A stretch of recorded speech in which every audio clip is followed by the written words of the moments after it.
আমার দুষ্টু মিষ্টি বন্ধুরা, কি খবর তোমাদের? এই শীতে তোমাদের অনেক কষ্ট হইতেছে আমি জানি, তাই তোমাদের কষ্ট দূর করার জন্য আমি শিমু চলে এসেছি নতুন একটি মজাদার গল্প নিয়ে। আর আজকে এই গল্পটি শুনলে তোমাদের পাইপ দিয়ে ঝরনার মতো পানি বের হয়ে যাবে এবং তোমরা কিছুটা উষ্ণ অনুভব করবে। তাহলে চলো কথা না বাড়িয়ে আজকে গল্পটি শুরু করি। আমি ঘুমিয়ে পড়লাম 2টায়। কিছুক্ষণ পর অনুভব করলাম কেউ আমাকে স্পর্শ করছে। আমার চোখ মেলতেই দেখলাম শ্বশুরমশাই তাকে দেখছেন। আমি অবাক হয়ে গেলাম। শ্বশুর কি ভুলে গেছেন যে আমি তার বউ নই, তার ছেলের বউ? এত অল্প বয়সেও তাকে এত উত্তেজিত দেখে আমি অবাক হয়েছিলাম। তারপর আমাকে জোর করে বলল, দাদি, আমি তোমার সৌন্দর্যে পাগল। আজ আমি তোমাকে চাই। শব্দ করবেন না। তোর শাশুড়ি ওকে এভাবেই দেখবে কি? এই গল্পের বাকিটা শুনে আমি ভিজে যেতে লাগলাম। তুই জল হয়ে যাবি। আমার নাম রাবেয়া, আমি খুব সুন্দর শরীরের গড়ন আর নেই নাকি? আমি বললাম আমাকে আরও সুন্দর লাগছে কারণ আমি একটু সুস্থ। সবাই বলে সামিয়া ব্লগের গল্প শোনেন কিন্তু সাবস্ক্রাইব করবেন না প্লিজ। গল্পগুলো ভালো লাগলে ভিডিওটি শেয়ার করুন এবং চ্যানেলটি সাবস্ক্রাইব করুন। আমার স্বামী বাইরে কাজ করতেন এবং বাসায় বিশ্রাম নিতে আসতেন। আমি খুব ক্লান্ত ছিলাম। গত কয়েকদিন ধরে বাড়ির কাজের দিন। সদ্য বিবাহিত এবং আমার স্বামী কিছু দিনের জন্য চাকরি পেয়েছিলেন। তিনি আমাকে তার সাথে বাইরে থাকতে চাইলেন কিন্তু বিয়ের খরচের কারণে আমি তাকে বসতি স্থাপনের পরে আমাকে নিয়ে যেতে বলেছিলাম কারণ আমার স্বামী কাজের জন্য চলে গেলে আমাদের পরিবারকেও তাকে শ্বশুরবাড়ি ছেড়ে যেতে হয়েছিল। সবাই অন্য শহরে থাকত। এই বাড়িটি আমার স্বামীর নামে ছিল এবং আমাদের বিয়ের পর আমরা এটি কিনেছিলাম। বিয়ের 1 সপ্তাহ পরে শাশুড়ি আমাদের বাড়ি ছেড়ে চলে যায়। আজ আমার স্বামী বাইরে এবং আমি একা। সে তার বাবা মাকে আমাদের বাড়িতে রেখে গেছে যাতে তারা আমার সাথে থাকতে পারে। বাজার থেকে ফিরে এসে ক্লান্ত আমি রুমে বিশ্রাম করতে গিয়ে শুয়ে পড়লাম। হঠাৎ অনুভব করলাম আমার পাশে কেউ একজন শুয়ে আছে। আমি আতঙ্কে চোখ খুললাম। ফাদার আমার পাশে শুয়ে আছে দেখে আমি অবাক হয়ে দেখলাম তার উপস্থিতি আমার কাছে খুবই অদ্ভুত কিন্তু শেষ স্বাভাবিকভাবেই বলল, সেলি, তুমি খুব ক্লান্ত। আরামে ঘুমিয়ে পড়লাম। তাড়াতাড়ি বললাম, বাবা, আমি সেলি নই, রাবেয়া তোমার ছেলে সুজনের বউ। তাড়াতাড়ি কর। আমি দরজার কাছে গিয়ে আওয়াজ করতে লাগলাম। শ্বশুর এইভাবে আমার শাশুড়ির বাড়িতে আসাটা খুব অদ্ভুত ছিল। হঠাৎ সে আমার শাশুড়ির বাড়িতে ঢুকে জিজ্ঞেস করল, তোমার শ্বশুর এখানে কে করছে?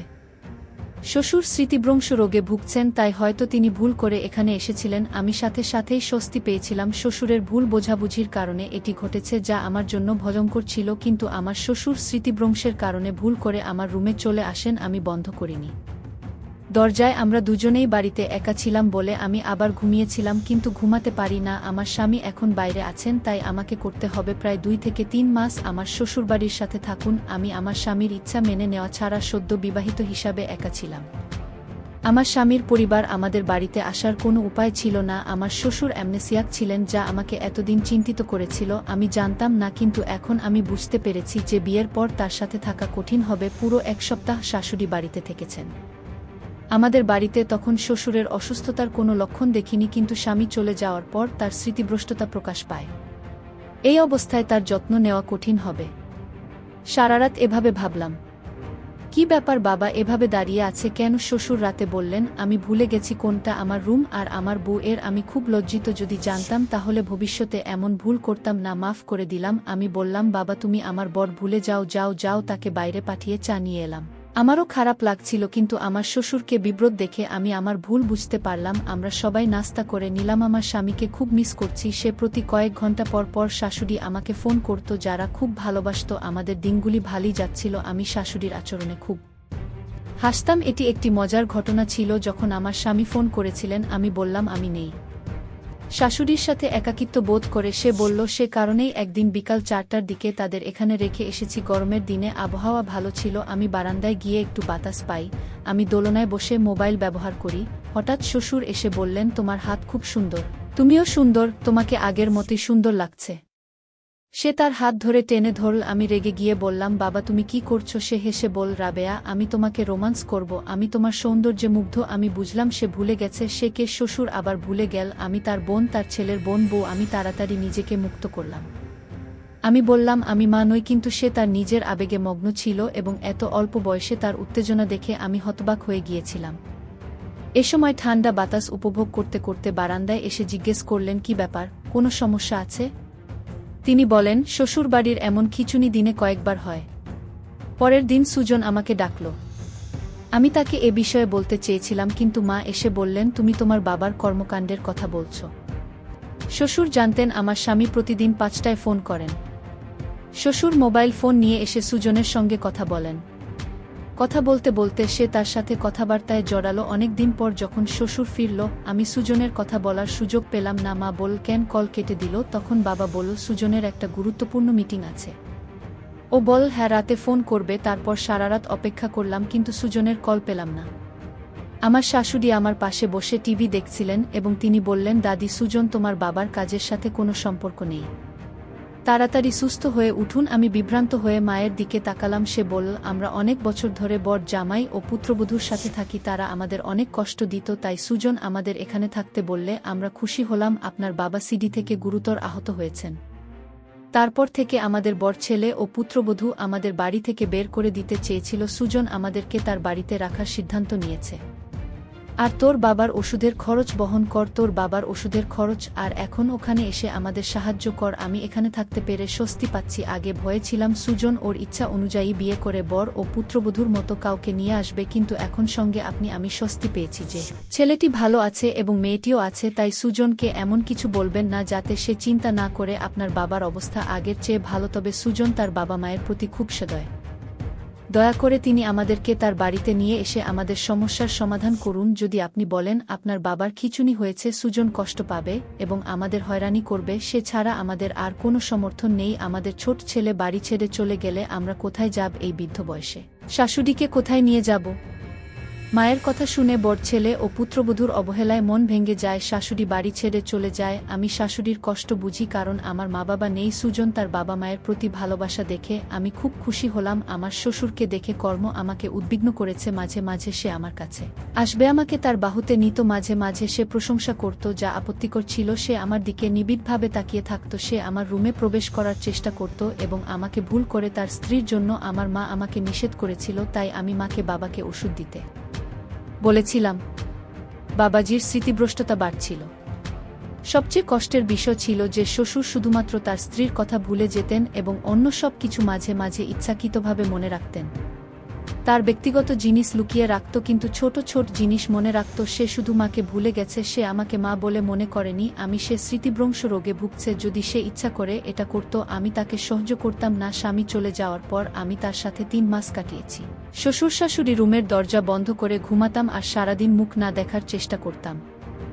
একদিন বিকেলে দরজা বন্ধ দেখতে পেলাম এবং সকাল পর্যন্ত দরজা বন্ধ থাকায় আমি চিন্তিত ছিলাম।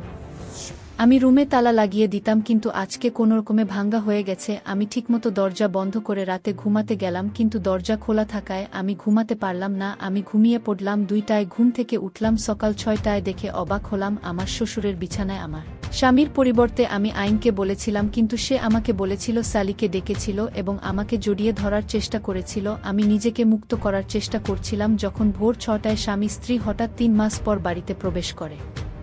আমি আমার রাতের পোশাকে ছিলাম। শ্বশুরও আমার রুমে ছিলেন। সুজন আমার মুখে জোরে থাপ্পড় মেরে বলল, আমি বিশ্বাস করতে পারছি না তুমি এমন একটা কাজ করেছ। আমি তার কথায় হতবাক হয়ে আমার চোখ বেয়ে অশ্রু গড়িয়ে পড়ল। আমি তাকে বোঝানোর চেষ্টা করলাম এটা আমার দোষ নয়, বাবা অ্যামনেসিয়াক, তাই তিনি ভেতরে আমার রুমে এসে আমি ওকে সব সত্যি বললাম আর বললাম মা বাবা আমাকে সাপোর্ট করবেন। তখন অবস্থা এমন হল আকাশ পড়ার মতো। আমি বুঝতে পারিনি দুজনেই এত দ্রুত রং বদলাবে। তখন শাশুড়িকে কাঁদতে দেখলাম আর বলল, সুজন, আমি তোমাকে আগেই বলেছি যে তোমার স্ত্রীর কোনো চরিত্র নেই এবং তার আচরণ খুবই খারাপ। আমি অনেকদিন ধরেই বলছি তোমার বউ বাবাকে পটানোর চেষ্টা করছে। সে তোমাকে ছাড়া বাঁচতে পারবে না, সে কারণেই সে এমন করছে। শাশুড়িও বলে এটা তোমার বাবার দোষ নয়, বউয়ের দোষ। এই মেয়ে খারাপ মা। তারপর কান্নায় ফেটে পড়লাম আর দেখছিলাম কত সহজে শুয়ে আছে। শ্বশুর বলল, তোমার বউ আমাকে ফুসলিয়ে বলেছে যদি তুমি সাথে রাত না কাটাও তাহলে সে তোমাকে আমাদের সম্পর্কে মিথ্যা বলবে আর এই বাড়ি থেকে বের করে দেবে। বাবা বলল, আমি একজন সৎ মানুষ, আমি কোনো নারীর দিকে তাকাইনি। এই বুড়ো বয়সে আমি এমন পাপ করতে পারবো না। তোমার স্ত্রীর কথায় আমার কোনো বিশ্বাস নেই। সুজনের মুখ রাগে লাল হয়ে গেল। সে কিছু না বলে আমার হাত ধরে বলল, আপনার লালসা পূরণ হচ্ছে না বলে আপনি বাবা মাকে কষ্ট দিচ্ছেন। গত 2 মাস ধরে তুমি টার্গেট হয়ে গেছো। মা প্রতিদিন আমাকে ফোন করে তোমার কিছু ছবি পাঠাতো, কিন্তু আমি বিশ্বাস করিনি। মা, তুমি আমার বিশ্বাস ভেঙে আজ আমার সব ভুল ভেঙেছে। মা বারবার বলার পরও যদি আমি না আসতাম আমি কিছুই জানি না, আমি আমার স্বামীর পায়ের কাছে আছি। তুমি জানো তোমার বাবা স্মৃতিভ্রংশ রোগে ভুগছেন। তিনি সকালে আমার রুমে এসেছিলেন এবং তিনি আমাকে ভাবছেন মা আজ এমন কিছু ঘটেছে। আমি জানি না মা তোমাকে কি বলেছে, তবে বিশ্বাস করো আমি দেখি চরিত্রহীন নই তোমার বাবা। নিজের বাবা হয়ে আমি ওর সাথে খারাপ কিছু করব কেন? সুজন বলল, আমি কিছু শুনতে চাই না, এটাই শেষ। আমি আল্লাহর দোহাই দিয়ে বললাম, এসব বলবেন না, আমার সংসার ভেঙে যাবে। আমি আমার বাবা মাকে অনুরোধ করেছিলাম আমাকে সত্য বলতে, কিন্তু কেউ কিছু বলেনি। আমি এমন কাজ করছি না। আমি আমার স্বামীর সাথে প্রতারণা করিনি।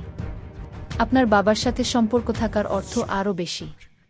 মানুষের সাথে সম্পর্ক রাখতে পারি। আমি তোমাকে কখনো বোকা করিনি। আমার স্বামী বলল, তুমি আবার আমাকে বোকা বানাতে চাচ্ছ, আর আমি আর বোকা হব না। বাবা মিথ্যেবাদী নন। সুজন চুপ করে থাকলো, তারপর বলল, তুমি এখান থেকে চলে যাও। স্বামী আমাকে ধাক্কা দিয়ে ঘর থেকে বের করে দিল। আমি মাথা এবং নিচে পড়ে যখন জ্ঞান ফিরলাম, দেখি আমার বিধবা বোন হাসপাতালের বিছানায় আমার পাশে বসে আছে।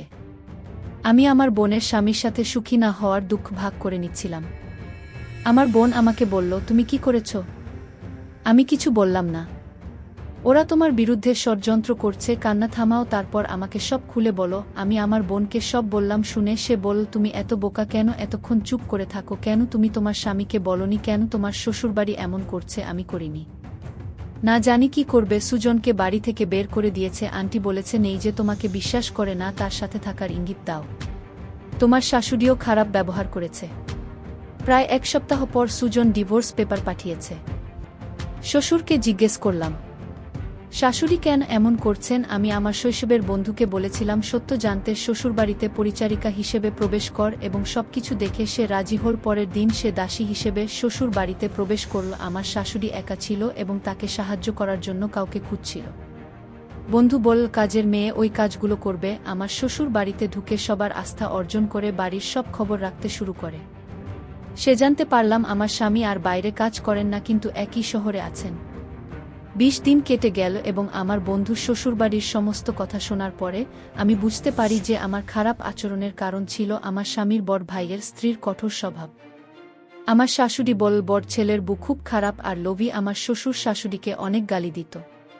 ছেলে কিছু বল না। আমার স্বামী আলাদা, সে শহরে থাকত এবং নিজের উপার্জনের টাকা দিয়ে আলাদা বাড়ি কিনে তারপর শ্বশুর বিদেশে চাকরি করতে গেল। যখন মশাই বুঝতে পারলেন ছোট ছেলের অনেক উন্নতি হয়েছে, তখন শ্বশুরকে বললেন কোনোরকমে আমার ছোট ছেলের বাড়িতে প্রবেশ করুন এবং তার স্ত্রীকে তাড়িয়ে দিন এবং তারপর আমাদের সেখানে নিয়ে যান। এভাবেই তারা আমার বিরুদ্ধে ষড়যন্ত্র শুরু করেছে। বড় ভাইয়ের স্ত্রী এবং ভগ্নিপতি, যারা স্বামীকে তাদের নামে বাড়ি পেতে প্রভাবিত করেছিল, তারা খুব লোভী হয়ে ওঠে এবং বাড়ির নিয়ন্ত্রণ নিতে চায়, কিন্তু তারা সম্পত্তি জানত না।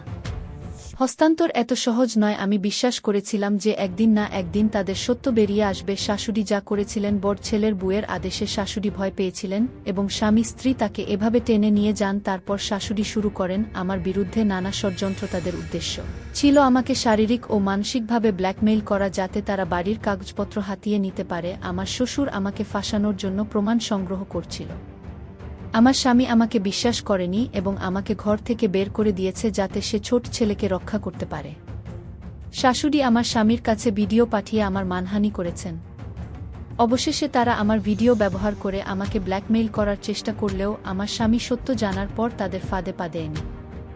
বলে আমার ছেলের ঘর বাঁচানো হয়েছে, কিন্তু এখন স্বামীর উপর আমার বিশ্বাস চলে গেছে। আমি ফিরে যেতে চাই না। সত্য কখনো লুকিয়ে রাখি না। জানি একদিন আমার স্বামী এসে ক্ষমা চাইবে। আমার শ্বশুর সব শুনে কেঁদে কেঁদে বললেন, আমরা বড় সাথে আছি পুত্র। আমি আমার ছোট ছেলের সাথে অনেক অন্যায় করেছি। কিছু সময় পরে আমার শ্বশুর তার ছেলেকে পুরো সত্যটি বলেছিল, কিভাবে বড় ভাই এবং তার স্ত্রী তাকে উত্ত্যক্ত করত। 1 মাস পর আমার স্বামী এসে ক্ষমা চাইলেন, যদিও আমাদের ডিভোর্স হয়ে গেছে। সে বলল, তোমার বোন যা বলেছে সত্যি, তুমি আমাদের ঘরে ফিরে এলে সম্পর্ক শেষ হয়ে গেছে। বাবা মাকে সব জানালো। পুলিশও বড় ভাইকে গ্রেপ্তার করেছে, শ্বশুর শাশুড়িকে আর পুলিশকে পুরো সত্যটা বলেছে। আমার স্বামী বল, রাবেয়া আমার সাথে আয়, আমি আমার বাড়িটা তোমার নামে লিখে দেব। শ্বশুর শাশুড়িও এসে ক্ষমা চাইলেন, কিন্তু আমি ছিলাম তাদের ক্ষমা করতে রাজি নই। আমার বোন বলল, ওরা এখন বুঝতে পেরেছে আর ভুল করবে না। তোমার স্বামী বাড়িটা তোমার নামে লিখছে, এর চেয়ে বড় প্রমাণ আর হতে পারে না। চল চুপচাপ ফিরে যাই। আমি বোনের কথায় রাজি হয়ে গেলাম। ভাই ও তার স্ত্রীকে গ্রেফতার করা হলো এবং স্বামী বাড়ি ছেড়ে শাশুড়ি এখন একা থাকে। আমার স্বামী এখন একই শহরে কাজ করে, আমাকে একা ছেড়ে কোথাও যেও না, সব ঠিক আছে। আমার বন্ধু বাড়িতে কাজ করে, শাশুড়ির সব কিছু সত্যি বলতে আমার জীবন এখন ভালো চলছে এবং আমি আছি স্বামীর ইচ্ছানুযায়ী। বাড়িটি আমার নামে আছে, খুব খুশি। বন্ধুরা, তোমরা যারা পুরো গল্পটি শুনেছ তাদের জন্য অসংখ্য ধন্যবাদ। পরবর্তী পর্বে আমার নাম্বার দেওয়া হবে এবং তোমরা সবাই আমার সাথে ভিডিও কলে কথা বলতে পারবে। শুধুমাত্র যারা আমার ভিডিওগুলো সম্পূর্ণ দেখবে তারাই আমার নাম্বার পাবে।